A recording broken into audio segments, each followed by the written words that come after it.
आज हम लोग एक बार पुनः पढ़ेंगे नमक का दरोगा, मुंशी प्रेमचंद जी द्वारा रचित सुप्रसिद्ध कहानी नमक का दरोगा। इसका हम लोग अध्ययन करें। ऑलरेडी हम लोग इसको लाइव क्लास में पढ़ रहे हैं, तो हम लोग एक बार पुनः देखते हैं कहाँ से आज हम लोग को पढ़ना है। वंशीधर ने आपको से आगे की स्टोरी बताई जा चुकी है, सो आज देखिए आगे का सारांश क्या है। वंशीधर ने आलोपी दीन को आते देखा तो उठकर सत्कार किया। वंशीधर कौन? वंशीधर यानी कहानी के जो प्रमुख पात्र हैं उनके विषय में बताया गया कि जब आलोपी दीन चल करके स्वतः उनके पास आते हैं तो आप उठ करके उनका अभिवादन करते हैं, नमस्कार करते हैं। लेकिन उनके नमस्कार करने में किसी प्रकार का जो है लोभ या किसी प्रकार का जो है तो पछतावे वाली बात नहीं है। ऐसा नहीं कि हमने अपराध कर दिया और ये हमारे यहाँ आए। स्वाभिमान के साथ उठ करके, जैसे पिताजी की जो चिकनी चुपड़ी बातें थी वैसे चिकनी चुपड़ी बातें ना करते हुए स्वाभिमान के साथ उठ करके खड़े होते हैं और उनका अभिवादन करते हैं। समझ गए कि महाशय मुझे लज्जित करने और जलाने आए हैं। क्षमा प्रार्थना कर चेष्टा नहीं की, वरन उन्हें अपने पिता की यह ठकुर सुहाती बात असहसी प्रतीत होती है। जब वंशीधर ने देखा कि आलोपी दीन स्वतः चल करके आए तो उनके मन में विचार आया, हो न हो यह हमें जलाने आए हैं। आज हमने इनके साथ जो उस समय कार्य किया उसका बदला लेने आए हैं। लेकिन उसके बावजूद भी किसी तरह का कोई जो है क्षमा याचना नहीं की कि हमसे गलती हो गई और हमें ऐसा नहीं करना चाहिए था। ये सारी बातें उन्होंने नहीं की। उनके चेहरे से साफ साफ स्वाभिमान जो है वह झलक रहा था। और जो पिताजी की बातें थी, जो पिताजी झूठी प्रशंसा कर रहे थे, अपने बेटे को कोस रहे थे, उनकी झूठी प्रशंसा करते, ये सब देख करके कतई उन्हें अच्छा नहीं लग रहा था। पर पंडित जी बातें सुनी तो मन का मैल मिट गए। पंडित जी की ओर उड़ती हुई दृष्टि से देखा, सद्भाव झलक रहा था।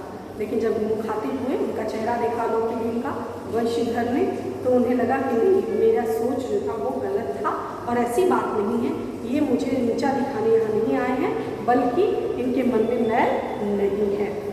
शर्माते हुए बोले, यह आपकी उदारता है जो ऐसा कहते हैं। मुझसे जो कुछ अविनय मतलब विनय, अवज्ञा, अविनय मतलब जो मैंने आपके साथ क्रूरतापूर्वक व्यवहार किया, निर्दयतापूर्वक जो व्यवहार किया, उसके लिए मैं क्षमा याचना आपसे करता हूँ। धर्म की बेड़ी में जकड़ा हुआ था, नहीं तो मैं आपका दास हूँ। जो आज्ञा होगी वह मेरे सिर माथे पर। अपनी गलती को वहाँ पर जब जो आलोपी दीन है उन्होंने बड़े ही प्यार से, बड़े सद्भाव गति से, ढंग से उनसे बात की, तो उन्होंने भी अपनी गलती स्वीकार की और कहा कि मैं ऐसा करना नहीं चाहता था, लेकिन मैं जो धर्म के आगे मजबूर था और मैं जिस पद पे था वहाँ पर ये करना मेरे लिए, इसके अलावा मेरे पास कोई और रास्ता नहीं था। अन्यथा मैं आपसे अलग नहीं हूँ, इसलिए मैं आपसे जो है क्षमा प्रार्थी हूँ। आलोपी दीन ने बिनती भाव से कहा, नदी तट पर आपने मेरा प्रार्थना नहीं स्वीकार की थी, किंतु आज स्वीकार करनी पड़ेगी। आलोपी दीन ने कहा, तब मैंने आपसे कहा था कि आप रिश्वत ले लीजिए या घूस ले लीजिए और आप मेरी बात मान लीजिए, मैं जो आपसे कहता हूँ वो मान लीजिए, लेकिन तब आपने मेरी बात नहीं सुनी। लेकिन आज आपको मेरी बात सुननी पड़ेगी। वंशीधर बोले, मैं किस योग्य हूँ, किंतु जो कुछ भी सेवा मुझसे हो सकती है उसमें त्रुटि न होगी। त्रुटि माने गलती। कहते हैं कि अगर मुझसे कुछ भी, मैं तो किसी योग्य नहीं हूँ, जॉब से भी मुझे मुअत्तल कर दिया गया, समाज में भी इस तरह की बातें हो रही है, पिताजी भी मुझे इस तरह से पूछते, तो मेरे बस में क्या है। लेकिन अगर कुछ पॉसिबल होगा तो मैं करने में किसी तरह से चूकूंगा नहीं। आलोपी दीन ने एक स्टाम्प लगा हुआ पत्र निकाला और उसे वंशीधर के सामने रखकर बोले, इस पद को स्वीकार कीजिए और उनके अपने हस्ताक्षर कर दीजिए। हस्ताक्षर मतलब सिग्नेचर, अपने हस्ताक्षर कर दीजिए। मैं ब्राह्मण हूँ, जब तक सवाल पूरा न कीजिएगा द्वार से नहीं हटूंगा।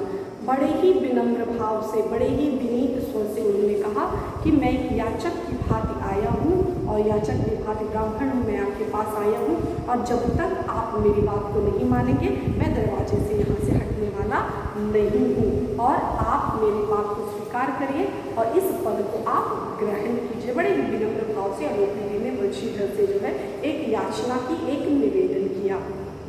मुंशी वंशीधर ने उस कागज को पढ़ा तो कृतज्ञता, कृतज्ञ मतलब उपकार को मानने वाला। मुंशी बंसीधर ने उस कागज को पढ़ा तो कृतज्ञता में आंसू भर आए, आंसू भर आए। पंडित अलोपीदीन ने उनको अपनी सारी जायदाद का स्थायी मैनेजर नियत किया था।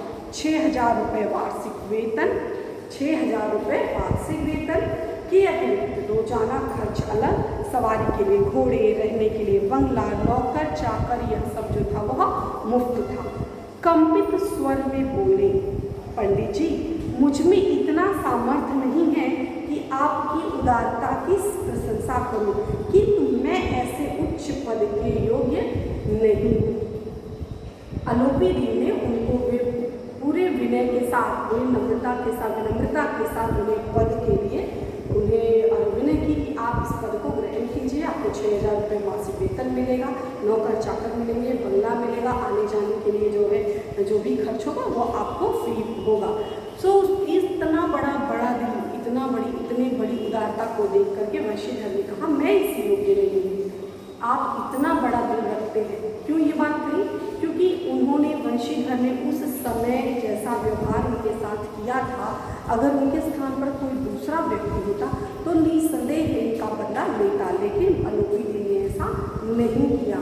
और अंत में कहते हैं कि ठीक है, और आपको मैं एक मैनेजर के तौर पे अपनी पूरी संपत्ति का स्थायी मैनेजर के रूप में नियुक्त करता हूँ। तो वंशीधर कहते हैं मेरे अंदर इतनी योग्यता नहीं, इतनी क्षमता नहीं कि मैं इतना बड़ा पद जो है वो कर सकूँ। अलोपीदीन हंसकर बोले, मुझे इस समय अयोग्य मनुष्य की ज़रूरत है, मुझे इस समय अयोग्य की जरूरत है। क्यों?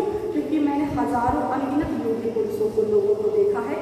आज मुझे योग्य की ज़रूरत, अयोग्य की ज़रूरत है, यानी मुझे अब केवल आपकी ज़रूरत है।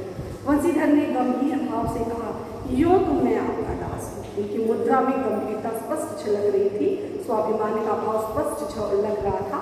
उन्होंने कहा कि मैं आपका दास हूँ, आप जैसे कीर्तिवान जिसकी कीर्ति प्रचलित हो, प्रसिद्ध हो, कीर्तिवान सज्जन पुरुष की सेवा करना मेरे लिए सौभाग्य की बात होगी, किंतु मुझ में न तो विद्या है, न तो बुद्धि है, न वह स्वभाव है जो इन त्रुटियों की पूर्ति कर देता है।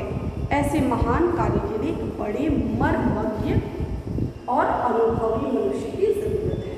कहते हैं कि मैं आपकी बात को काट ले रहा हूँ, मैं आपकी बात को टाल ले रहा हूँ, लेकिन बस मैं आपसे इतना कहना चाहता हूँ, जिस पद की, जिस गरिमा में पद को आप मुझे दे रहे हैं, देने की बात कर रहे हैं, वह इस पद को करने के लिए बहुत अनुभवी जो है, बहुत अनुभव की आवश्यकता होगी, और मर्म, पूरा कार्य कैसे करना है, उसकी कार्य प्रणाली क्या है, उसके लिए बहुत ही मर्मज्ञ, उस विषय में जानकार जो होगा वही जान सकता है। और ना ही मेरे पास बुद्धि है, ना ही मेरे पास वह योग्यता है कि मैं इतने बड़ी चीज़ों को मैं संभाल सकूँ। मैं देख सकती, मैं आपकी बात को काटने का दुस्साहस कदापि नहीं कर रहा हूँ, लेकिन आप मेरी बात को समझने का प्रयास करिए। अलोपीदीन ने कलमदान से कलम निकाली और उसे वंशीधर के हाथ में देकर बोले, न मुझे विद्वत्ता की चाह है, न मुझे विद्वत्ता की चाह है, न अनुभव की, न मर्मज्ञता की, न कार्यकुशलता की। इन गुणों के महत्व का परिचय खूब पा चुका हूँ। अब सौभाग्य और सुअवसर ने मुझे वह मोती दे दिया है जिसके सामने योग्यता और विद्वत्ता की चमक फीकी पड़ जाती है। यह कलम लीजिए, अधिक सोच विचार न कीजिए, दस्तखत कर दीजिए। परमात्मा से यही प्रार्थना है कि वह आपको सदैव वही नदी के किनारे वाला बेमुरव्वत, उदंड, कठोर परंतु धर्मनिष्ठ दरोगा बनाए रखे। कहते हैं कि वंशीधर कहते हैं कि मेरे अंदर तो वह योग्यता ही नहीं है। सो अलोपीदीन कलमदान से पेन निकालते हुए उनको सुपुर्द करते हुए कहते हैं, मुझे योग्यता की आवश्यकता नहीं है, मुझे मर्मज्ञ की आवश्यकता नहीं है, मुझे कार्यकुशल व्यक्तित्व की आवश्यकता है। ऐसे मैंने हजारों को देखे हैं, उन कहने मात्र से ही हजारों लोग लाइन में खड़े हो जाते हैं ऐसे अनुभवी, लेकिन मुझे एक अयोग्य व्यक्ति की कला से मैं जानता हूँ, मुझे एक ऐसे मोती की प्राप्त हुई है। आप वह मोती हैं जिसके आगे योग्यता, मर्मज्ञता, कार्यकुशलता, ये सभी जो है वो निष्ठ हो जाते हैं। सो आपका व्यक्तित्व एक मोती के समान है, पवित्र है, उज्ज्वल है, धवल है, और आपकी योग्यता के आगे कितना भी बलवान हो, कितना ही अनुभवी हो, वह सब चीज़ें बेकार हो जाती हैं। और ज़्यादा सोच विचार मत करिए, तर्क मत करिए, साइन कीजिए, हस्ताक्षर कीजिए।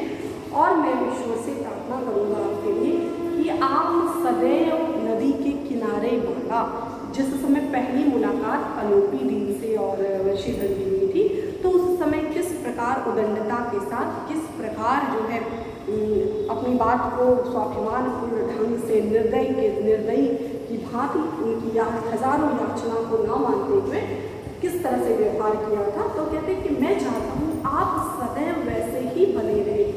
आप जैसे आप ईमानदार तब थे, वैसे ही ईमानदार आप आज भी हमेशा जो है वो बने रहे, किसी तरह का कोई परिवर्तन ना हो। जैसे आप तब धर्मनिष्ठ थे, आज भी आप धर्मनिष्ठ बने रहे, और जीवन अनवरत आपकी जो धर्मनिष्ठा है, आपकी जो योग्यता है, उदंडता है, उसी तरह से बनी रहे। जैसे अपनी बात पर अड़ग रहने की जो क्षमता है वह है, तो आप उसी तरह से भगवान करे आप बने रहे। वंशीधर की आंखें डबडबा गई। डबडबा जाना, आंखें भर जाना, आंसू भर जाना। उन्होंने कभी कल्पना ही नहीं की थी कि ऐसा भी हो सकता है कि जो इंसान जिसको उन्होंने इतनी बड़ी प्रतिष्ठित व्यक्तित्व को जेल में डाल कर दिया, वही प्रतिष्ठित व्यक्ति उनके दरवाजे पर स्वतः चढ़ करके उनकी तरक्की, उनके लिए जो है नौकरी का जो है नौकरी के लिए ऑफर कर रहा है। सो यह बात उनके लिए जो थी बहुत ही आश्चर्यचकित कर देने वाली थी। सो यह सब देख करके उनकी आंखों से आंसू निकल पड़े। हृदय के संकुचित मतलब कम स्थान वाला, सकरा। हृदय के संकुचित पात्र यानी बर्तन, हृदय के संकुचित पात्र में इतना एहसान न समा सका। मतलब कि वह अपने भाव विभोर हो गए, हृदय में यह बात थी, अपने आप को नियंत्रित नहीं कर पाए, और उनकी भावना उमड़ करके उनके नेत्रों से, चेहरों से स्पष्ट होने लगी, और वह रोने लगे, विलाप करने लगे, रोने लगे कि इतना बड़ा एहसान, जिस व्यक्ति के साथ मैंने इतना बड़ा निर्दयीपूर्ण व्यवहार किया, वह व्यक्ति मेरे लिए इतना बड़ा जो है वह उपकार करता है, यह मेरे जो है समझ से परे की बात है। एक बार फिर पंडित जी की भक्ति और श्रद्धा की दृष्टि से देखा, और कांपते हुए हाथ से मैनेजर के कागज पर हस्ताक्षर कर दिए। बड़े ही एक बार पुनः अलोपी के चेहरे की तरफ देखते हैं, भक्ति के साथ वंशीधर एक बार पुनः देखते हैं चेहरे की तरफ, भक्ति और श्रद्धा का भाव, और कदमदान से पहले जो पहली थी हस्ताक्षर करके उनके संपूर्ण संपत्ति का मैनेजर का जो पद था उसको स्वीकार करते हैं। अलोपी दीन ने प्रफुल्लित होकर उन्हें गले लगा लिया। सो अंततः वह दोनों आपस में मिल जाते। तो यह इस प्रकार नमक का दरोगा एक जो है कहानी थी मुंशी प्रेमचंद जी द्वारा रचित। मुंशी प्रेमचंद जी का जो भी जितनी भी कहानियाँ हैं उनमें जो मतलब यह कहानी जो है वो आदर्श उन्मुख कहानी है। आदर्श उन्मुख मतलब आदर्श की ओर उन्मुख कहानी।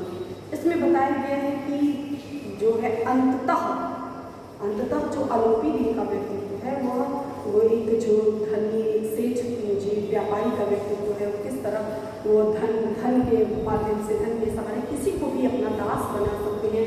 न्याय उनके लिए तो स्वतः न्याय उनके लिए चल करके आने वाला है, नीति को स्वतः बनाने वाले, उनको किसी तरह की समस्या नहीं। लेकिन फिर भी अंततः जो होती है सत्य की विजय होती है। यद्यपि उन्हें जॉब वंशीधर को जॉब से मुअत्तल कर दिया जाता है, हटा दिया जाता है, लेकिन फिर भी उनकी धर्मनिष्ठा के कारण ही उन्हें जो नौकरी मिली, उन्हें जो जॉब मिली,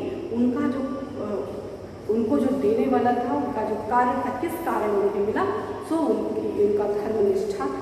सो इस प्रकार कहने का अभिप्राय यह है कि धर्म जो होता है या सत्य जो होता है वो थोड़ी देर के लिए भयभीत हो सकता है, थोड़ी देर के लिए ऐसा लग सकता है कि संकट में है, लेकिन वह परास्त कभी नहीं होता।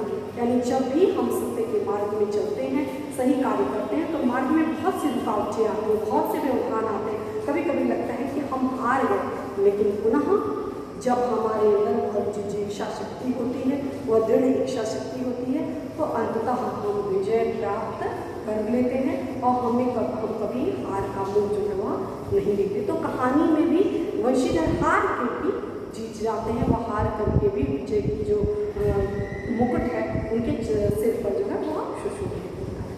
आप इस कहानी को होमवर्क के रूप में आप इसको 2 बार 3 बार पढ़ लीजिएगा और रफ कॉपी में इसका सारांश अपने शब्दों में लिखने का प्रयास करिएगा।